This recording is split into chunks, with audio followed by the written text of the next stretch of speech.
Bonjour à tous, nous sommes heureux de vous retrouver pour la suite du parcours Vers demain et nous voulons aujourd'hui réfléchir avec vous à ce que signifie cultiver et garder la terre. Et pour cela, nous avons choisi de venir tourner cette vidéo au milieu des vignes que nous cultivons avec Pierre. En Genèse 2:15, il est écrit « Le Seigneur Dieu prit l'homme et il l'établit dans le jardin d'Éden pour le cultiver et le garder. » Quelle grande responsabilité!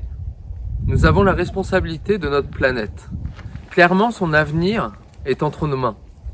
Nous devons cultiver la terre pour subvenir à nos besoins, mais en la respectant et en assurant sa pérennité. Nous n'en sommes ni les propriétaires, ni les exploitants. Ce qui va être fondamental, finalement, c'est notre amour de la terre et de la création. Cette relation entre l'homme et la création, elle est blessée depuis le péché originel. Cultiver la terre avec respect va être une voie de relation et de réconciliation avec notre Créateur. Pour commencer, nous allons essayer de réfléchir à comment mieux connaître notre terre pour entrer dans cette intelligence créatrice de Dieu. Nous allons tout d'abord nous attarder sur la diversité du vivant. Quand nous regardons autour de nous, nous nous rendons compte de la diversité de la création. Chaque famille d'arbres, de plantes, chaque famille animale contient à elle seule un nombre considérable d'espèces de variétés. Par exemple, pour la vigne que nous connaissons bien, il existe plus d'1 millier d'espèces de vignes cultivées différentes dans le monde. Au sein de ce millier d'espèces, une seule est utilisée pour produire le raisin servant à faire du vin. Donc cette espèce s'appelle Vitis vinifera. Et au sein même de cette espèce, il existe environ 200 sous-espèces qu'on appelle des cépages. Vous en avez peut-être entendu parler des cépages. Alors, par exemple, le rolle, le grenache, la syrah. Chacun de ces cépages a des caractéristiques propres au niveau de la grappe, du type de raisin, des feuilles, des rameaux, de la maturation, qui produiront tel ou tel type de vin avec tel ou tel arôme. C'est incroyable. Et c'est pareil pour toutes les variétés et espèces, pour les lys, pour les roses, également pour les animaux, les chiens, pour les chevaux, pour les insectes et pour les vers de terre. Le pape François nous dit: l'ensemble de l'univers, avec ses relations multiples, révèle mieux l'inépuisable richesse de Dieu. Cette infinité d'espèces, nous en découvrons tous les jours de nouvelles, nous montre quelque chose de l'infinie bonté de Dieu. Non seulement il y a une infinité d'espèces, mais en plus il y a une infinie complexité dans le fonctionnement et les interactions entre ces espèces.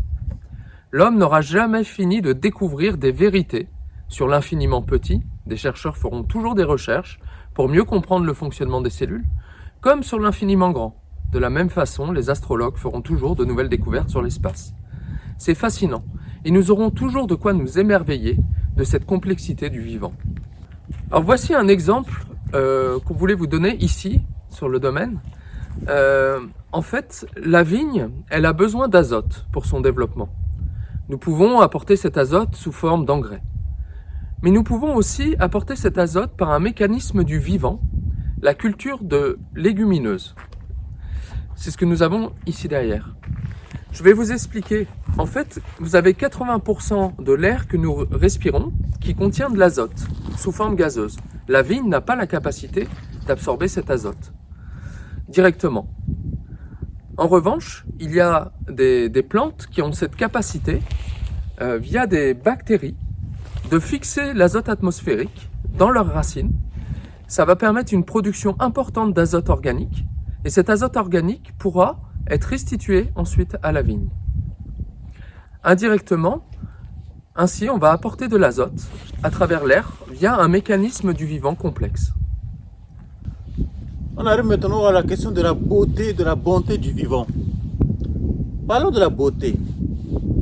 La grandeur et la beauté des créatures font contempler par analogie leur créateur, nous dit le livre de la sagesse. Les oiseaux, les animaux, les sauterelles, le lys des champs sont drapés de beauté incroyable. Et l'homme, par la beauté de son visage, révèle quelque chose de son créateur. En ce qui concerne la bonté de la terre se caractérise en ce qu'elle porte, nourrit le vivant. Et la bonté des êtres envers la terre en ce qu'ils la nourrissent et la protègent. Saint François d'Assise nous propose de reconnaître la nature comme un splendide livre dans lequel Dieu nous parle et nous révèle quelque chose de sa beauté et de sa bonté. Nous voyons deux façons de nous mettre au service de la terre, la cultiver et la garder. Cultiver la terre nous reconnecte au réel, à la création, et donc à Dieu. Depuis des siècles, dans de nombreuses communautés religieuses, le travail de la terre a une grande importance. C'est un lieu de croissance spirituelle. Alors le travail de la terre nous apprend à ralentir. Les fruits, les légumes, les arbres ne poussent pas en un clic. Cela prend du temps et nous apprend la patience. De même, tailler la vigne prend du temps. Le travail de la terre nous fait vivre avec les saisons. Les tomates ne poussent pas en hiver et les choux ne poussent pas en été. Cultiver la terre nous fait vivre au rythme de la vie et nous permet d'être réellement connectés au cosmos. Le travail de la terre peut être une source d'émerveillement. En cultivant, nous sommes co-créateurs. Je plante une graine, j'arrose et il pousse une plante qui donnera une fleur magnifique ou des fruits juteux. C'est incroyable, non? Pour cela, on peut se demander comment garder la terre. Et garder la terre signifie seulement la protéger, la sauvegarder, la préserver, la soigner et la surveiller. Nous voulons maintenant vous proposer 3 pistes d'action concrètes pour cette semaine. Lorsque je mange, je peux essayer de réfléchir à la provenance de l'aliment que je suis en train de manger et rendre grâce. Par exemple, nous arrivons au printemps, bientôt il y aura les premières fraises. Eh bien, quand je mange une fraise, j'essaie de penser à la personne qui en a pris soin et à celle qui l'a récoltée, au soleil et à l'eau qui l'ont fait pousser. Et je remercie.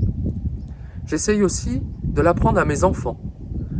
À la fin de la journée, je peux aussi me remémorer tout ce qui me nourrit et qui me vient de la nature. Et là encore, rendre grâce. Nous vous proposons aussi de faire un effort pour connaître ce qui nous entoure, comme le nom des plantes et des animaux. Personnellement, lorsque je me promène dans la nature, j'aime essayer de mieux connaître ce qui m'entoure, et particulièrement le nom des plantes. Lorsque je ne connais pas une plante, que je ne connais pas son nom, je la ramasse et j'essaie ensuite de la retrouver dans un livre ou sur Internet. Puis je la fais sécher et je la mets dans un herbier. Tiens, en fait, pourquoi ne pas faire un herbier? C'est très amusant, notamment avec les enfants. Ça leur apprend à mieux connaître les plantes et à mieux les respecter. Il existe aussi de nombreuses applications à télécharger pour apprendre à reconnaître les plantes. On peut aussi apprendre à mieux connaître les animaux, et plus particulièrement les oiseaux. Lorsque je suis dans les vignes, par exemple, j'aime les observer et les écouter. J'essaie de les reconnaître à leurs cris, c'est très amusant. Et nous n'avons pas besoin d'un grand jardin pour cela, une terrasse ou un balcon suffisent. Il faut juste prendre le temps pour s'arrêter et se poser quelques minutes. On va penser aussi à quelques pistes de réflexion. Comme piste de réflexion, je vous partage mon histoire. La façon dont je vivais, je travaillais, me détendais. Est-ce que je vivais ces moments-là en détruisant la nature ou en participant à rendre la terre plus belle? Je suis, il y a seulement 10 ans que je suis en Europe, en France.